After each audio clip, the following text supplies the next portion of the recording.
Welcome to the Mallard 2021 M26 from the Brodas.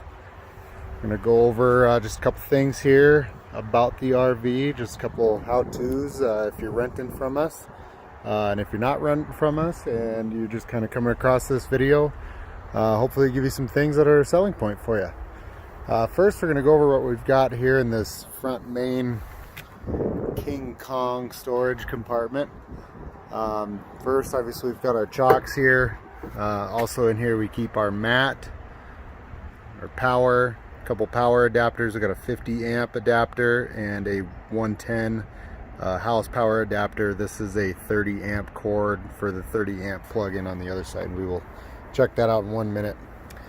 Also inside here we have our broom, our hand crank here, this gold guy goes along with that. And then this little black deal here, that is a cheat tool for the hitch. We'll go into that here in a minute as well. And then just for fun, a couple hot dog roasters, a couple things like that. Also in here, we have our button push stabilizer jack, so you don't have to deal with a drill or hand crank or anything for the stabilizers underneath. All that is controlled here. So this is the front. And then for the back stabilizers, those are down here, and you can see extend and retract. We'll go into that here in a little bit. We'll go to the other side of that same compartment. Over here we've got the sewer hose if you need to do that. We also have these porta packs, so if you drop the black and gray tanks, you're going to want to throw one of these into the toilet as soon as you do that. That way it'll keep the inside of the RV from stinking. And we've just got some disposable gloves in case you need to do that. To do that, most dump places are the same. Just a hole in the ground. You're going to set this in there. You're going to unscrew this black cap, and then it attaches on there. This side goes on to the tank dump on the back side here, and we'll go into that a little bit further, but for now that is where the hose is on the other side here. Also in here, let's see if I can reach in here.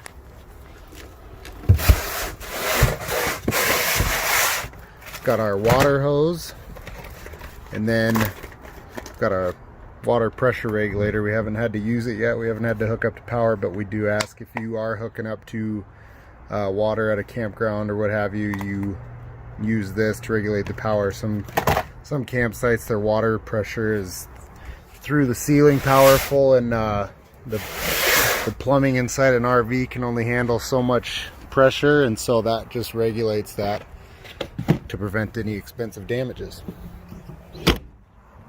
We move to the back of the Mallard here. Got a couple plug-ins here. First off, the most important one, this is your power input. So again, we're on a 30 amp plug-in here. The cable up front, 30 amp cable, and we do have adapters if you find other types of power, but that just plugs in here. And then all you need to do, see if you can see the threads on here, you just thread the plug-in onto there to secure it. There's a green light on the top of the plug. You will see it illuminate if to make sure that you've got power going in.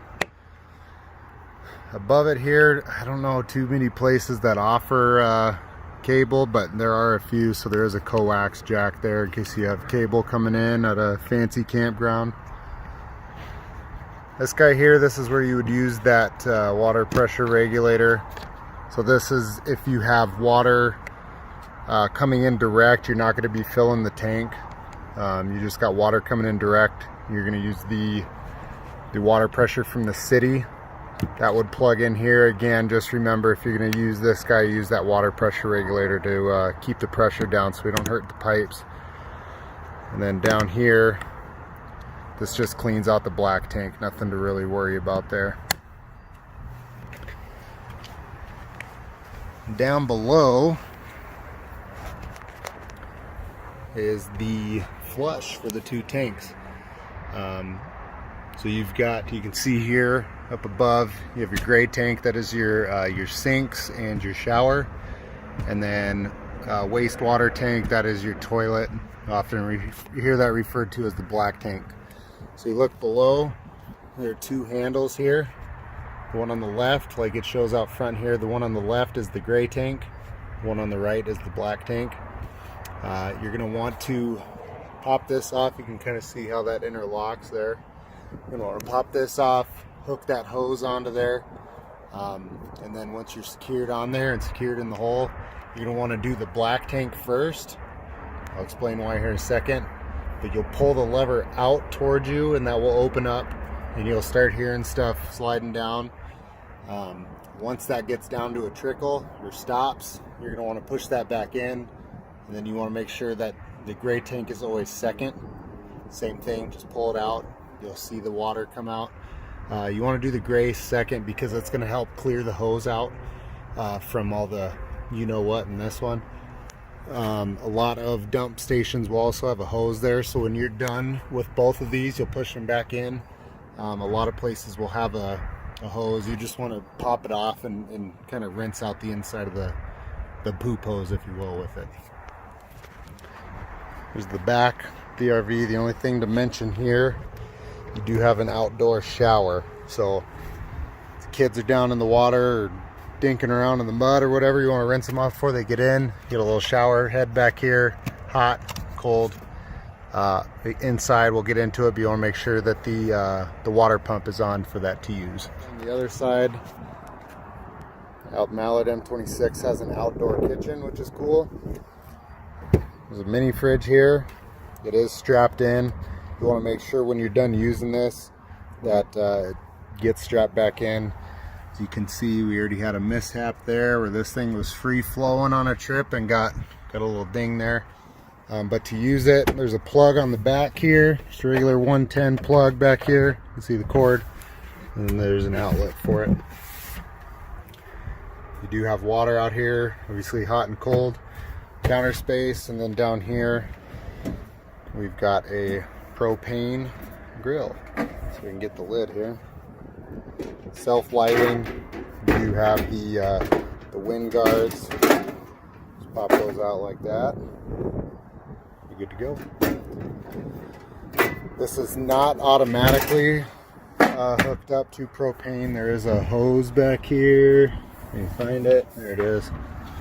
There's a hose tucked in the back, and all you're going to do is run around. You can see liquid propane fitting access. This has a quick connection to it. You're just going to drop it down around here. Right here you can see, just push this back, connect the hose to it, let it go, and then there's a little lever right here. Let's see if I can get a good angle. Little lever there. I'm just gonna run that parallel with the hose to turn it on. When you're done, just plug this guy back in there. There we go. These are the propane tanks out front here. Right now we were on this right tank. We guarantee that one of these two tanks will be full for you. Currently we're on this tank. This one is full. I'm using this one as noted by this lever here. So whichever way this black lever is pointed to, that's the tank that's in use. There is a little indicator window here, so you can see green means good. If that were to be red, you would want to come out here, flip this around, open this guy up, and then close the other one down. If you don't want to use any at all, just want to put it in the middle and then make sure both of these are closed. But we will go ahead and put it back on the one that we're using. Make sure it's open and we're good to go. And we do have the electric jack here, which is nice. You don't have to fiddle around with the crank unless your battery's dead. It does have a light in case you're doing it in the dark. Again, return, extend, and I will be doing a walkthrough with the hitch. It's a weight distributing hitch with these arms and whatnot. I will do a walkthrough before you head off, and so if you have any questions, we will explain those at that point. Here we have the freshwater connection, not to be confused with the other side, whereas the city water, this one fills up your 40-gallon freshwater tank on the inside. Just put your hose in there, fill it up. It takes a little while. There's no beep or anything when it's full. You just kind of need to hear it. or if water starts dumping out, obviously then you are full.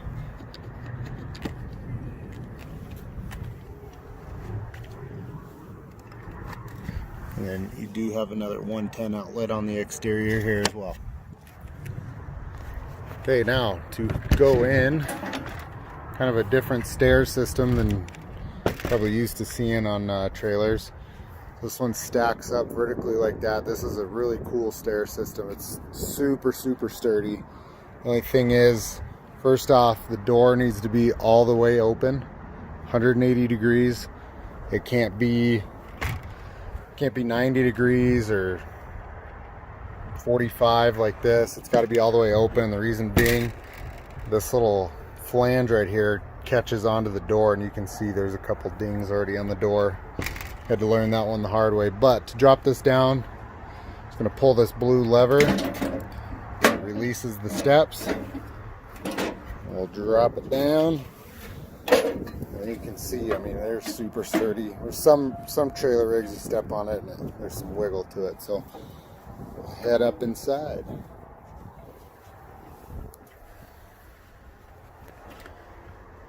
First thing,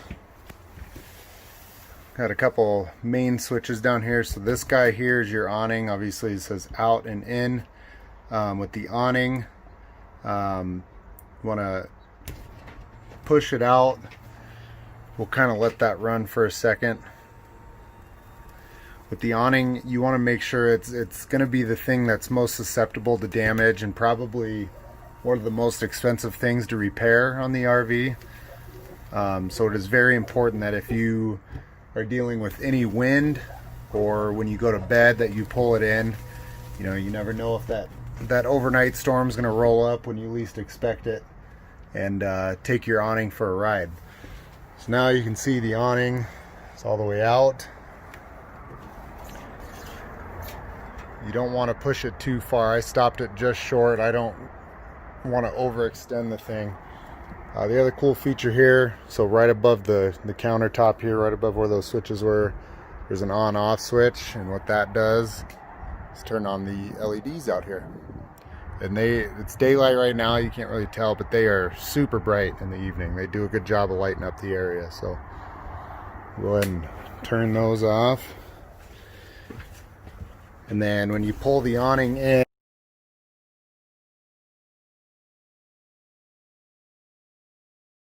button down here is the slide out. So this RV does have a pop out here. Obviously you wouldn't be able to get through otherwise, but your couch and then the table, they will both pop out.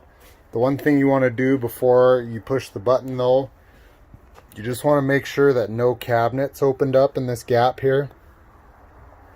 It's obviously tough to tell on the other side, but there's no side cabinets or anything that'll run into this one. But the big thing is this cabinet and the lower cabinet, you just want to verify that they are shut before you push this out. So the last thing you want is something to get caught up in here and rip it out and have a repair there. So we will go ahead and push the out button, and you can hear it, kind of see it as well, popping out. The pop out will go out on its own and it will stop when it is done. There's no need to try to time it just right or anything like that. It knows when it's all done. Should be done pretty quick here. Excuse the paper towels there.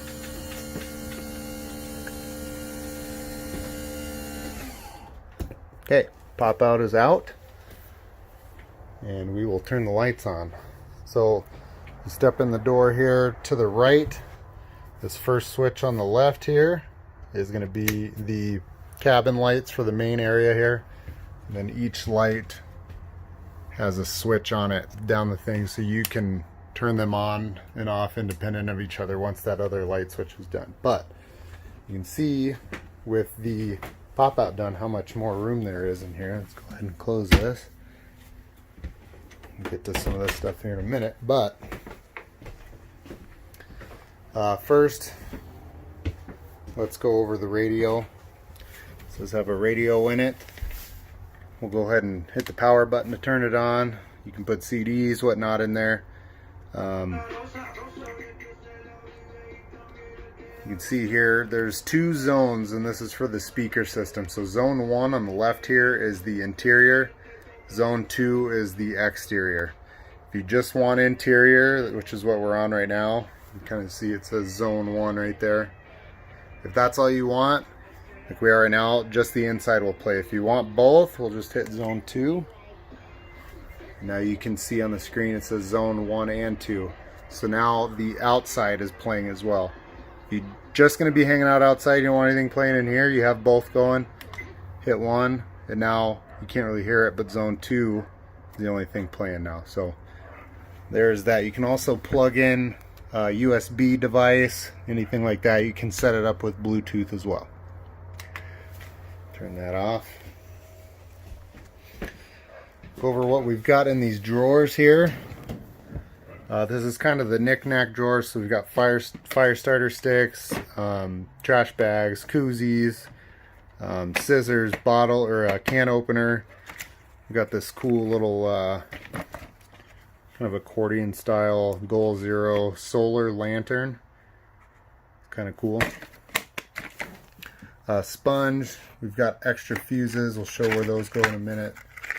Just a bunch of 15 amp fuses. Some hot mats here. Just kind of a couple random things that you might find useful. And then down here we've got a first aid kit, some aluminum foil, and then some pot handlers and stuff like that. So move around to the rest of the kitchen. Underneath here we've got a dish dryer.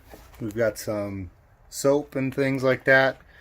This is also where we keep our toilet paper. Toilet paper for RVs is very specific. So we ask that you do not use any other toilet paper or anything like that, as it can and probably will clog the black tank, which ends up being very expensive. So we will provide the toilet paper. That is where it is kept. Also here we've got a self-lighting propane stove. It's also kind of cool. The buttons light up. There's an oven in there. We do have some baking pans and some pots, mixing bowls, things like that. We're washing it right now, but this is where we keep extra silverware and stuff as well in here. Kind of, again, same amenities as a regular kitchen would have. You know, we've got the microwave. We've got the hood, light, and fan here. Up here as well, it's empty right now, but that's just because we are cleaning the dishes. We keep plates, bowls, and cups in here at no additional charge. The one thing that does require some explaining is this refrigerator and freezer. They are cold right now. It will run off either gas or electric. One thing to mention right there, I just realized, when you close it, there's closed. When you hear that click, it is securely closed, and so you want to make sure you hear that click before you go driving anywhere. Otherwise the door will swing open, you'll have stuff flying everywhere. Inside the freezer door is where the control is for this. You can see that auto is selected right now. That means that it's going to run off of the propane tanks on its own until, if you plug into electric, then it will automatically switch over to electric. If you see this check light going, that means the propane's empty and you'll have to switch that over. We'll get into that. But once you do that, you'll just need to reset it, pushing off and then on again. Nice and cold.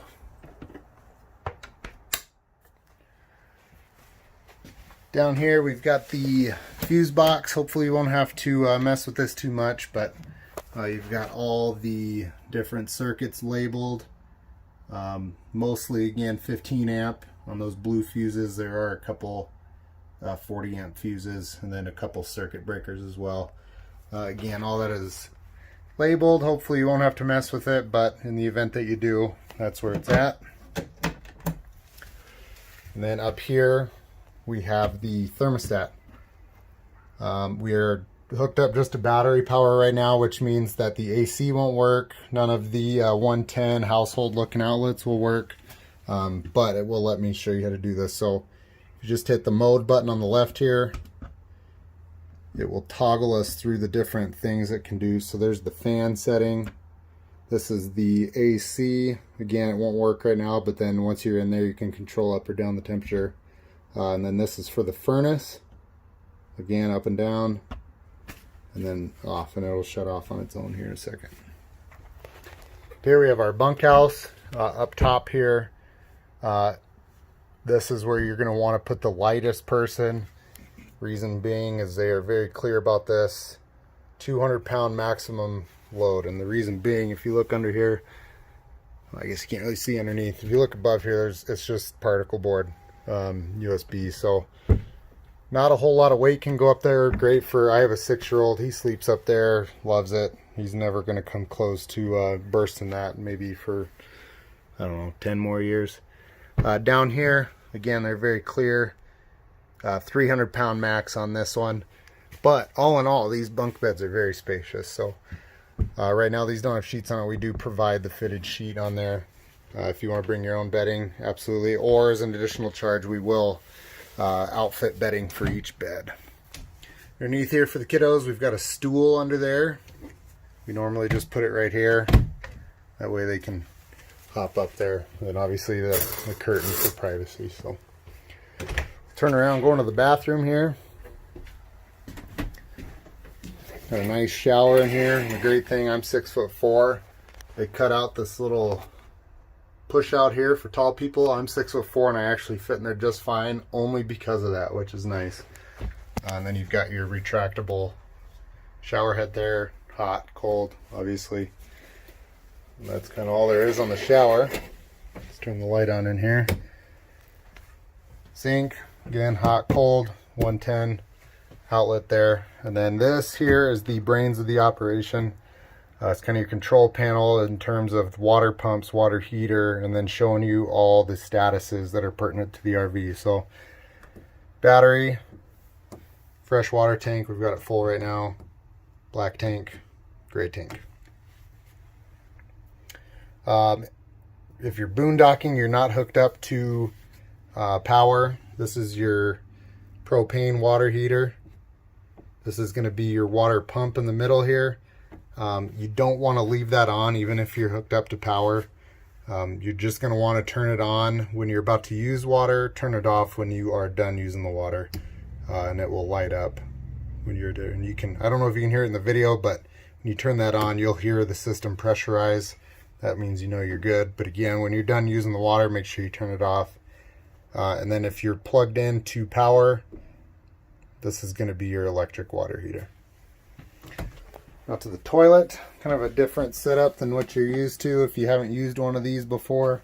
They do give you some instructions there, but what you want to do is get a little bit of water. We're going to turn this on here. You want to get a little bit of water in the bowl. How you're going to do that, there's a foot pedal down here. Just want to push halfway down on that. You'll see the water come out. You're going to do your business, and then when you're ready to flush, again, pedal, but you're going to go all the way down. That opens up. And you're good. Don't be bashful with the water in there, because the more water you can get in that black tank, the better it's going to be, the easier it's going to be to flush out. If you just got dry matter in there, if you will, you are more susceptible to clogs in the system, and we don't want that, obviously. Again, it was done, so I unhooked there. So obviously the dining table, this does pop down into a bed. All you're going to do is take these cushions off of here. Table folds down and sits on this ledge right here. And then you just lay out these pads, the butt and the back, and that lays out into a smaller bed. And then this couch pulls out as a bed as well, just like any pull-out couch you might see in a household. Going to the master room here. Scooch this bed over. It's a full king-size bed. It's a pretty big bed, which is nice. Not much to note here, but we do have some closet space on either side. If you got a couple things you want to hang, some storage up above here as well. Back here, I'll try to zoom in here. There's a 110 outlet, and then the thing with the blue circle, that's just a USB outlet. There's that same setup on the other side as well, but just so you can plug in, you know, your cell phone, or if you got a small noise machine, something like that, you can do that back there. If you want privacy back here, there are these straps holding these sliding doors. All you want to do is turn that. Strap comes off, and then the door slides closed. Same thing on the other side. Not a whole lot extra there. Switch for the bedroom is right here. Again, you can control this manually once you flip that wall switch on if you'd like. The AC in here is ducted as well. You don't see that in a whole lot of RVs, so there's these ducts all throughout the system here, so you get airflow all the way through the RV, which is nice. Other than that, that's about it. We appreciate you using our RV, and I hope you have a great trip.